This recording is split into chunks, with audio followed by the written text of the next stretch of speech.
Righty. Hello, beautiful people. Welcome back to another episode of Life After Infidelity, a podcast that's created to remove the shame and the fear of, just to remove the shame of your decision to stay or leave after infidelity. And so, as you guys know, one of my favorite parts is getting the opportunity to, interview amazing people. And I have a second timer guest back to the show. Dr. Lee is with us again today. And you know what? I'm going to just go ahead and tell y'all, like, this topic here is going to be good. But I told him we were going to talk about once a cheater, always a cheater. So, Dr. Lee, before we even get started, just introduce yourself. Let the people know who you are. No problem. Thank you for having me, Bria. And I will say I love our conversation. So if you're not familiar with any of ours, I enjoy them and look to see where they go. So I'm Daniel Lee. I'm a licensed psychologist. I'm also a certified life coach. And one of the things that we do is, and particularly in that sort of life coaching perspective, is we have a life-minded collective called Built for a Collective, and you can find us on Instagram with that, and also on our webpage. So it really is about how to support people, just being their best selves and living a purposeful life. All righty. Well, I'm not even going to hold up because our topic today is once a cheater, always a cheater. But I first want to ask you this question. A lot of people are dying to know. This is something that I get asked all the time by women, and it is, why do men cheat? So I'm going to just make this a personal sort of okay. So because I guess infidelity in my family, particularly on I would say my paternal family, was pretty significant and generational. Oh, wow. Okay. In a way. And I remember thinking from my grandfather, and I've heard stories about his mistress lived on the same block as my grandmother and with the family. And my grandma was best friends with hers. It's so crazy because I didn't find out till my grandfather died that my grandpa had a daughter by my grandma's best friend, who I would go over to my grandma's house with her all the time. So I get what you're saying. Yeah, exactly. so you see how I think in terms of my generation, it was my uncles, most of them, were having affairs. And sometimes the mistresses would be invited to family parties. And then like the sister-in-laws would be like, well, who is she sleeping with? It's like it was kind of like, it's kind of like, oh, this stuff gets real. And I remember with my brother, my oldest brother, he kind of answered that question, why do men cheat? And he said that he felt like that was a way for him to be bonded with my father, in terms of sort of kind of like the behaviors and feeling like it's sort of the masculinity kind of piece. Yeah. And, and so I tell people it's kind of without sort of judging anybody, because that's what I grew up with. And I remember thinking I had to I used to see the consequences because I grew up with the women that had to deal with it. Yeah. So, so when the dudes is out, I'm watching the women between angry, sad, crying, like fighting, this and that. And you're just like, is all of this worth it?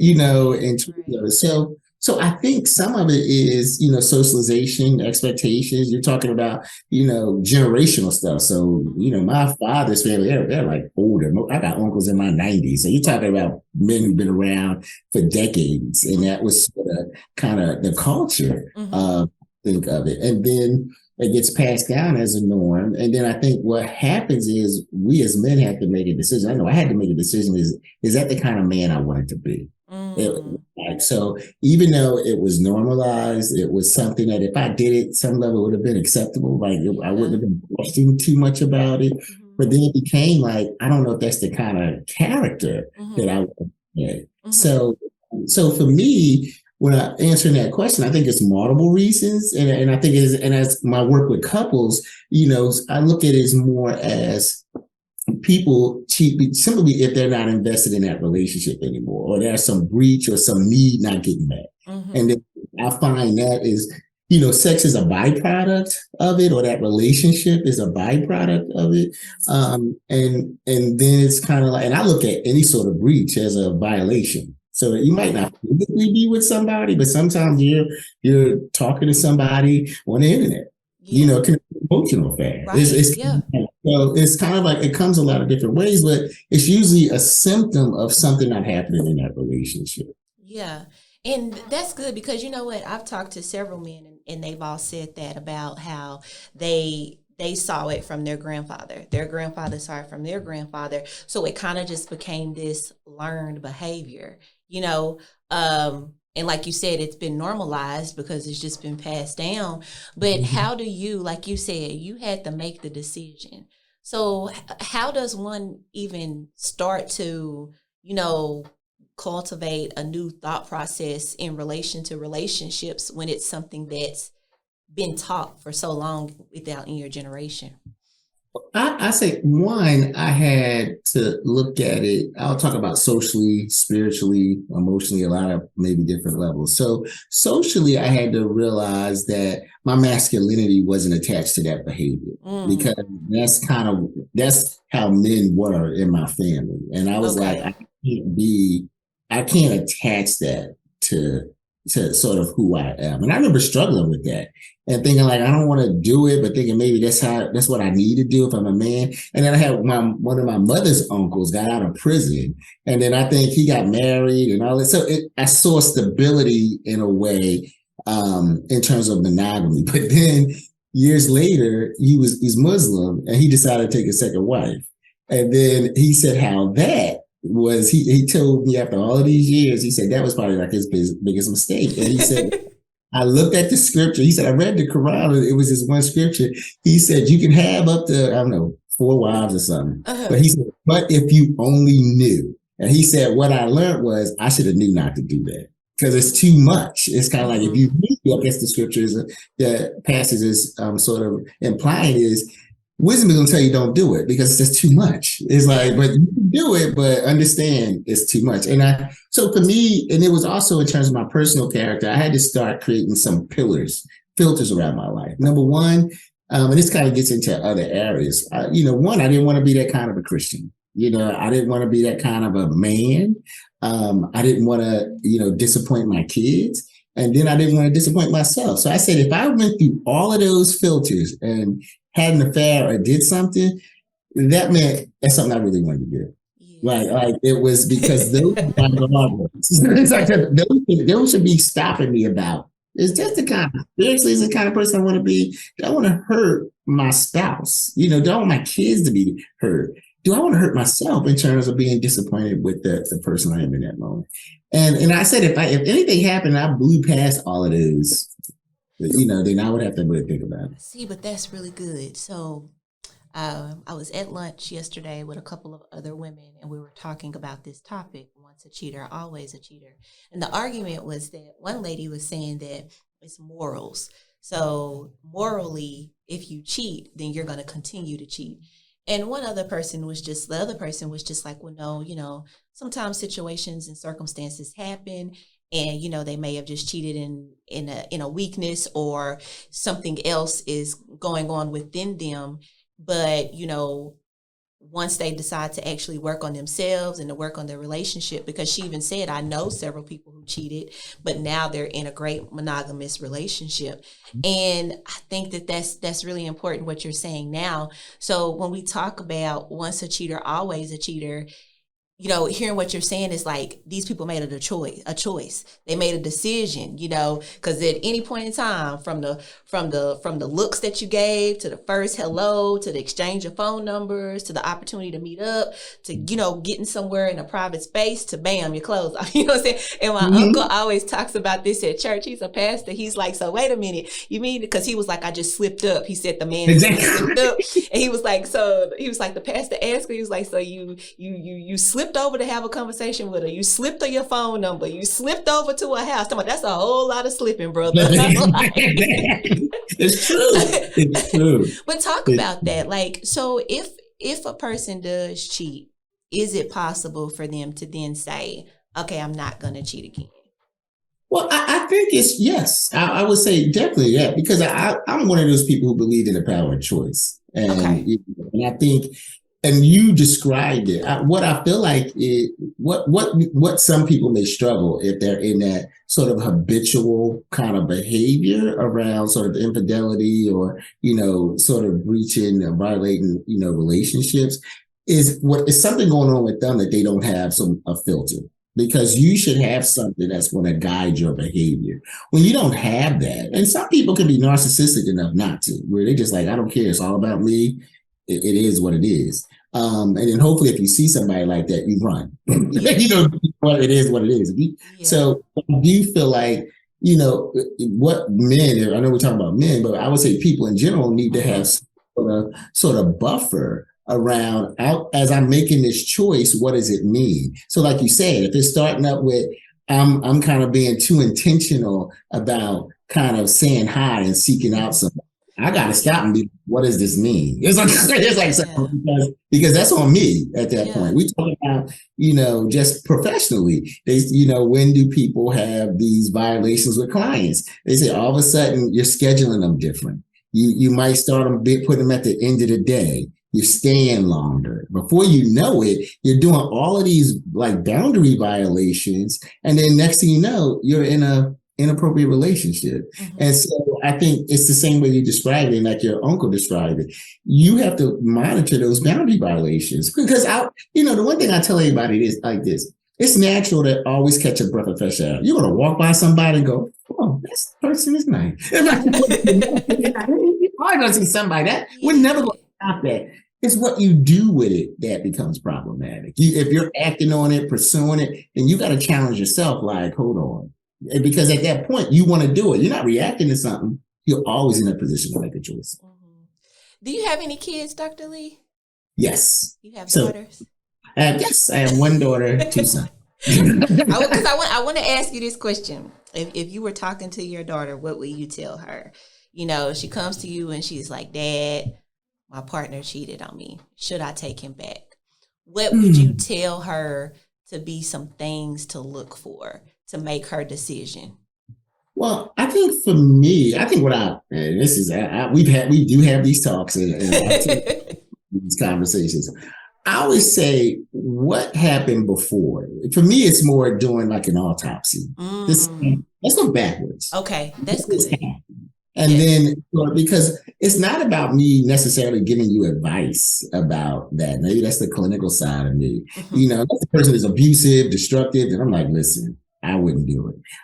If it's this sort of ambiguous, like my feelings are hurt, I think I can get over it, this is one time and you struggling, then what I want to look for is some of the same things we were talking about in terms of, let's evaluate and interrogate this commitment. What's going on? And also think about what are you doing too? Because whatever's happening is an interaction. Mm-hmm. So what space are y'all creating that there's a need for this behavior to occur? And then, and so for me, it's more, if I had to tell people to think about it, it's like doing that self-reflection, thinking of from a relational perspective in terms of the interaction between you, because you might find out that we're really drifting apart. We're not as close as we were, or somebody might say, like we talked about, in one of the other podcasts, like this was never my person. Yep. And so and I'm kind of hanging on. So then this could be, it's time for you to say goodbye, but it took this to say goodbye.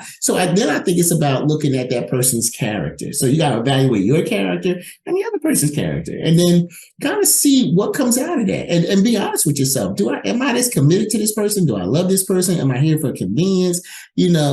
Are we just sort of hanging out, and this is the consequences of hanging out past our shelf life? And, so I think having those honest sort of conversations are helpful. And then my last point, I would probably tell people to think about, are you okay with being an ocean in a storm in a relationship? And I'll define this real quick. It's a metaphor about with couples. An ocean is the person who can contain sort of what that relationship needs in that moment. So if you think about the metaphor of oceans and storms, usually if you're looking at a storm in the ocean, no matter how powerful that storm is, it really don't overwhelm an ocean. It takes it. It's like, so what the storm does, it creates the agitation and the energy. Like, we got to do something different. We got to stir the waters. We got to kind of get out of this sense of complacency. And that could be what that infidelity represents. It's like, this is the agitation. Like, if there's a problem here, we got to decide what we're going to do about us. Not necessarily the affair, because that is what it is, but it's usually what's motivating the origins of it. And so then it's that, are you up for doing that work? Because if you're the person who was cheated on, then the ideal is, can you contain it? If you don't have the emotional bandwidth to contain it, then I would be like, you might not want to stay. If you do have the emotional bandwidth to process it and deal with this space, then figure it out. Yeah. So when I get excited, I kind of move a lot and smile a lot. So and then I have to center myself because it's like, I want to throw this book across the room because I'm so excited. Because that's beautiful. Like, literally everything that you said is so beautiful. And I definitely say those things about like character and all those type of things. And one of a relationship expert, I cannot think of her name, but she did an amazing TEDx talk over infidelity. And she even said too, she was like, sometimes infidelity is the catalyst that creates this closeness in a relationship post infidelity, because like you said, the couples, they're both ready to willing to do the work, and now they're able to actually have those really deep conversations, and then it actually brings them, like she even talks about how some of her clients are like, our relationship is even better than our honeymoon phase post infidelity. And so she's like, she's not pro infidelity, but she's seen how infidelity has flourished into this great thing. And the word I wrote down when you were talking was choice.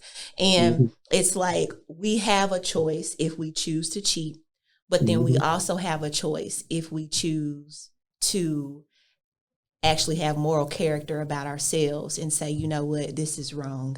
Let me not do this again. Let me actually work with this partner. And I don't know, like that stuck with me because I think that's a thought to think about too, of like, we have a choice. So yeah, this person did make this choice this one time to cheat. But then after we look at all those other questions, after we do the internal reflections, then we go back and have those deeper conversations with our partner. Then we have to see now if they're going to make that choice to say, hey, I want to move forward in this relationship, or hey, I don't want to move forward in this relationship. And so I think that that's really, really good. But something I want to go back to, what you talked about earlier is that you said, sometimes men may attach their self-worth to how many women they have. And I think that's important for us to talk about, is because as people in general, when cheated on, we internalize it, right?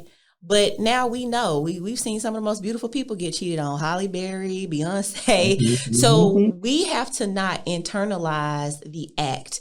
And I don't know, like maybe speak to that, like why we shouldn't necessarily internalize the act, because it's always something deeper in that other person that there may be this a void or something.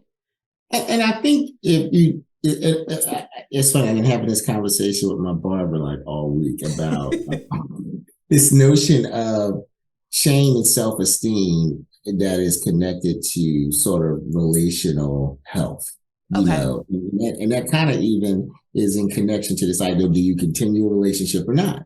And sometimes I think men, and I'm going to talk about us, we talked about this idea of how, our self-esteem was attached to, our ability to sort of win this woman over.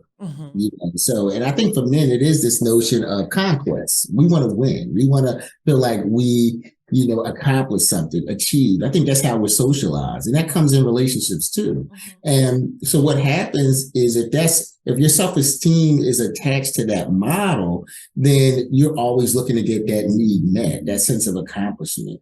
And if you're in a committed relationship, and I'm not going to say this is always the case, and maybe that need isn't getting met, and I'm not even saying that's a healthy need too. Then for some people, it's like, I'm going to go out and sort of create that, where it's like, oh, I can have some conquest over here and feel good about myself. And I think, but what ends up happening, you're chasing like smoke you try to catch in your hand. It's never going to be, it's elusive. You're never really going to be able to sort of capture it completely. And I think so part of that is this ideal of separating your identity from that notion of conquest, and particularly because you have to be secure enough about yourself and your successes. Understand it doesn't mean it's at the expense of someone else, or you need someone else to sort of fulfill some insecurities that you have. You got to acknowledge your insecurities and find a healthy way to resolve.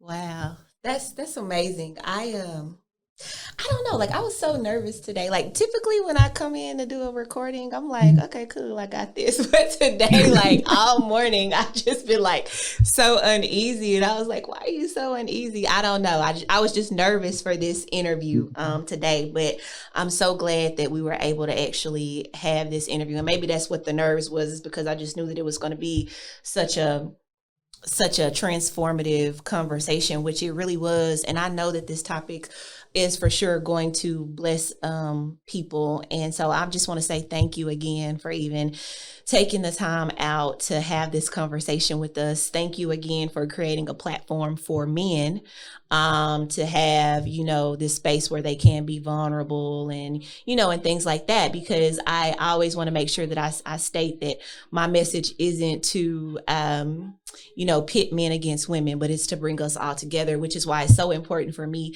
to have these healthy conversations and dialogues with the male counterpart, because I want my women to see that there are good men out there who do value monogamy, in relationships, and who do value true love and growth and communication in relationships. So I know I've already asked you, and maybe it's changed from 30 minutes ago. But I always ask all of my male guests, what's most important? And I see you trying to look over there like you don't know the question. No, I know. I was laughing to myself because I said, when you told me before, like most men choose respect, I said, I can maybe say the reason I choose love is, I guess when I think about sort of the basic definition of it. And I always use the one from the script: love is patient, it's kind, it's long suffering. It's like it has these other components of it. And when you think about all of that, that's all respect. So it's kind of like, so for me, I was thinking when you said most men choose respect, I guess maybe I need to clarify the reason I choose love. So yeah, I love that. I love you bringing up that scripture, because you know what? A lot of men bring up the scripture too about husbands love your wives, wives respect your husbands. And so I think that that's too why they choose that. But you got it, ladies and gentlemen. Dr. Lee, when given the option to choose love or respect, he stood firm for the second time.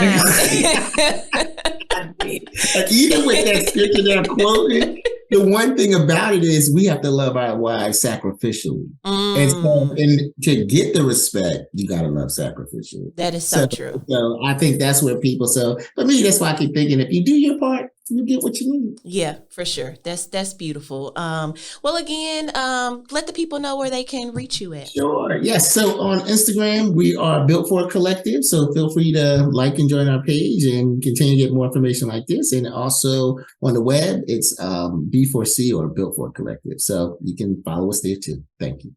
All righty, you guys, this has been another episode of Life After Infidelity, or another podcast episode with Life After Infidelity. And I am your host, Brianna Latrice. So don't forget to like, comment, subscribe, and follow the podcast. And you can find me on IG at Brianna _. I'm sorry, I'm just messing up everything. No, you can find me on IG at Life _Infidelity after _Infidelity _. You can look me up online at lifeafterinfidelity.net. And as always, I look forward to working and connecting with you all. And we'll see you beautiful people in the next episode. Have a great day. Thank you.